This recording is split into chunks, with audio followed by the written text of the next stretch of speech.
2 Kings chapter 20. In those days was Hezekiah sick unto death. And the prophet Isaiah the son of Amos came to him, and said unto him, Thus saith the Lord, Set thine house in order, for thou shalt die and not live. Then he turned his face to the wall and prayed unto the Lord, saying, I beseech thee, O Lord, remember now how I have walked before thee in truth and with a perfect heart, and have done that which is good in thy sight. And Hezekiah wept sore. And it came to pass, afore Isaiah was gone out into the middle court, that the word of the Lord came to him, saying, Turn again and tell Hezekiah the captain of my people, Thus saith the Lord, the God of David thy father, I have heard thy prayer. I have seen thy tears. Behold, I will heal thee. On the third day thou shalt go up unto the house of the Lord, and I will add unto thy days 15 years, and I will deliver thee and this city out of the hand of the king of Assyria. And I will defend this city for mine own sake and for my servant David's sake. And Isaiah said, Take a lump of figs. And they took and laid it on the boil, and he recovered. And Hezekiah said unto Isaiah, What shall be the sign that the Lord will heal me, and that I shall go up into the house of the Lord the third day? And Isaiah said, This sign shalt thou have of the Lord, that the Lord will do the thing that he hath spoken. Shall the shadow go forward 10 degrees, or go back 10 degrees? And Hezekiah answered, It is a light thing for the shadow to go down 10 degrees. Nay, but let the shadow return backward 10 degrees. And Isaiah the prophet cried unto the Lord, and he brought the shadow 10 degrees backward, by which it had gone down in the dial of Ahaz. At that time, Berodach-baladan, the son of Baladan, king of Babylon, sent letters and a present unto Hezekiah, for he had heard that Hezekiah had been sick. And Hezekiah hearkened unto them, and showed them all the house of his precious things, the silver and the gold and the spices and the precious ointment, and all the house of his armor, and all that was found in his treasures. There was nothing in his house, nor in all his dominion, that Hezekiah showed them not.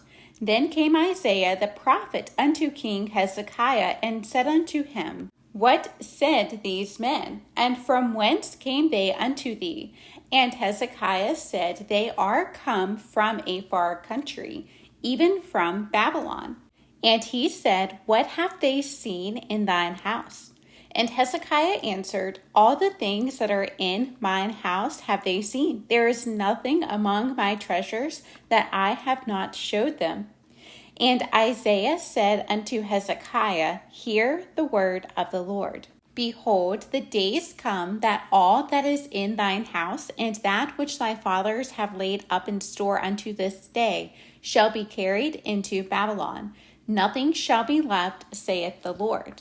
And of thy sons that shall issue from thee, which thou shalt beget, shall they take away, and they shall be eunuchs in the palace of the king of Babylon. Then said Hezekiah unto Isaiah, Good is the word of the Lord which thou hast spoken. And he said, Is it not good if peace and truth be in my days?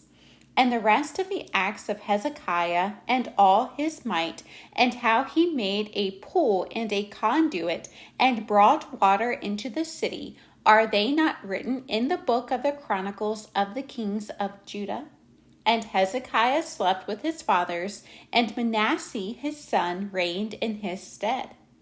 2 Kings chapter 21. Manasseh was 12 years old when he began to reign, and reigned 55 years in Jerusalem. And his mother's name was Hephzibah, and he did that which was evil in the sight of the Lord, after the abominations of the heathen, whom the Lord cast out before the children of Israel. For he built up again the high places which Hezekiah his father had destroyed, and he reared up altars for Baal, and made a grove, as did Ahab king of Israel, and worshipped all the hosts of heaven, and served them. And he built altars in the house of the Lord, of which the Lord said, In Jerusalem will I put my name. And he built altars for all the host of heaven in the two courts of the house of the Lord. And he made his son pass through fire, and observed times, and used enchantments, and dealt with familiar spirits and wizards, and wrought much wickedness in the sight of the Lord, to provoke him to anger. And he set a graven image of the grove that he had made in the house, of which the Lord said to David and to Solomon his son, In this house and in Jerusalem, which I have chosen out of all tribes of Israel, will I put my name forever. Neither will I make the feet of Israel move any more out of the land which I gave their fathers, only if they will observe to do according to all that I have commanded them, and according to all the law that my servant Moses commanded them. But they hearkened not, and Manasseh seduced them to do more evil than did the nations whom the Lord destroyed before the children of Israel.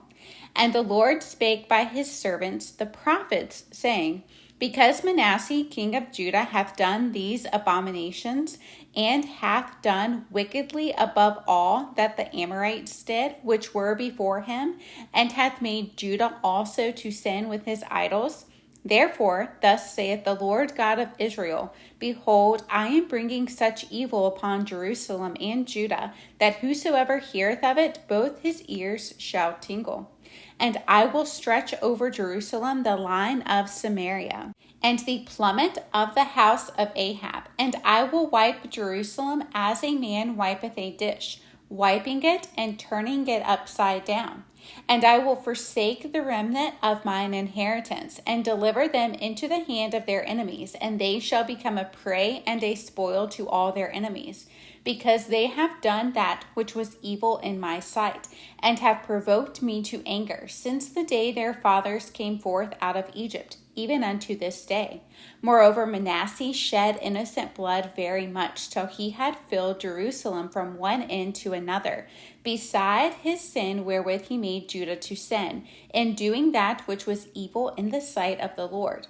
Now the rest of the acts of Manasseh, and all that he did, and his sin that he sinned, are they not written in the book of the Chronicles of the kings of Judah? And Manasseh slept with his fathers, and was buried in the garden of his own house, in the garden of Uzzah, and Amon his son reigned in his stead. Amon was 22 years old when he began to reign, and he reigned 2 years in Jerusalem. And his mother's name was Meshullemeth, the daughter of Haraz of Jotbah. And he did that which was evil in the sight of the Lord, as his father Manasseh did. And he walked in all the way that his father walked in, and served the idols that his father served, and worshipped them. And he forsook the Lord God of his fathers, and walked not in the way of the Lord. And the servants of Ammon conspired against him, and slew the king in his own house. And the people of the land slew all them that had conspired against King Ammon. And the people of the land made Josiah his son king in his stead. Now the rest of the acts of Ammon which he did, are they not written in the book of the Chronicles of the kings of Judah? And he was buried in his sepulchre in the garden of Uzzah, and Josiah his son reigned in his stead. 2 Kings chapter 22. Josiah was 8 years old when he began to reign, and he reigned 31 years in Jerusalem. And his mother's name was Jedidah, the daughter of Adiah of Boskath. And he did that which was right in the sight of the Lord, and walked in all the way of David his father, and turned not aside to the right hand or to the left. And it came to pass in the 18th year of King Josiah, that the king sent Shaphan the son of Azaliah the son of Meshullam the scribe to the house of the Lord, saying, Go up to Hilkiah the high priest, that he may sum the silver which is brought into the house of the Lord, which the keepers of the door have gathered of the people, and let them deliver it into the hand of the doers of the work, that have the oversight of the house of the Lord, and let them give it to the doers of the work which is in the house of the Lord, to repair the breaches of the house, unto carpenters and builders and masons, and to buy timber and hewn stone to repair the house. Howbeit there was no reckoning made with them of the money that was delivered into their hand, because they dealt faithfully. And Hilkiah the high priest said unto Shaphan the scribe, I have found the book of the law in the house of the Lord. And Hilkiah gave the book to Shaphan, and he read it. And Shaphan the scribe came to the king, and brought the king word again, and said, Thy servants have gathered the money that was found in the house, and have delivered it into the hand of them that do the work, that have the oversight of the house of the Lord. And Shaphan the scribe showed the king, saying, Hilkiah the priest hath delivered me a book. And Shaphan read it before the king. And it came to pass, when the king had heard the words of the book of the law, that he rent his clothes. And the king commanded Hilkiah the priest, and Ahikam the son of Shaphan, and Achbor the son of Micaiah, and Shaphan the scribe, and Azahiah a servant of the king's, saying, Go ye, inquire of the Lord for me, and for the people, and for all Judah, concerning the words of this book that is found. For great is the wrath of the Lord that is kindled against us, because our fathers have not hearkened unto the words of this book, to do according unto all that which is written concerning us. So Hilkiah the priest, and Ahikam, and Achbor, and Shaphan, and Azahiah went unto Huldah the prophetess, the wife of Shallum, the son of Tikvah, the son of Harhas, keeper of the wardrobe. Now she dwelt in Jerusalem in the college, and they communed with her. And she said unto them, Thus saith the Lord God of Israel, Tell the man that sent you to me, Thus saith the Lord, Behold, I will bring evil upon this place, and upon the inhabitants thereof, even all the words of the book which the king of Judah hath read, because they have forsaken me, and have burned incense unto other gods, that they might provoke me to anger with all the works of their hands. Therefore my wrath shall be kindled against this place, and shall not be quenched. But to the king of Judah, which sent you to inquire of the Lord, thus shall ye say to him, Thus saith the Lord God of Israel, As touching the words which thou hast heard, because thine heart was tender, and thou hast humbled thyself before the Lord, when thou heardest what I spake against this place and against the inhabitants thereof, that they should become a desolation and a curse, and hast rent thy clothes and wept before me, I also have heard thee, saith the Lord. Behold, therefore, I will gather thee unto thy fathers, and thou shalt be gathered into thy grave in peace. And thine eyes shall not see all the evil which I will bring upon this place. And they brought the king word again.